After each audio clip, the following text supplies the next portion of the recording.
కథ పేరు అమ్మ ప్రేమ. ఒక ఊరిలో చిన్నారి వినయ్ తన తల్లితో ఉండేవాడు.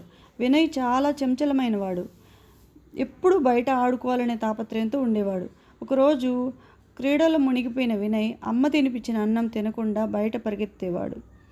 అలా రోజులు గడుస్తుండగా అమ్మ హృదయంలో ఆందోళన పెరిగింది. ఒకసారి వినయ్ బాగా అనారోగ్యం పాలయ్యాడు. తల్లి రాత్రంతా మెలకువగా ఉంటూ తన కొడుకు కోలుకోవాలని ప్రార్థించింది. ఆమె తన చేతుల మీద అన్నం పెట్టి తినిపించింది. తన ఒడిలో నిద్రపుచ్చింది. కొన్ని రోజులకు వినయ్ కోలుకున్నాడు. అప్పుడు తల్లి కంట నీరు ఆగలేదు. వినయ్ తొలిసారిగా ఎంత గొప్పదో అర్థం చేసుకున్నాడు. ఆ రోజు నుంచి వినయ్ ప్రతిరోజు తల్లి చేయించిన భోజనం ప్రేమతో తినడం మొదలెట్టాడు. ఎందుకంటే తల్లి ప్రేమ అన్నిటికంటే విలువైంది.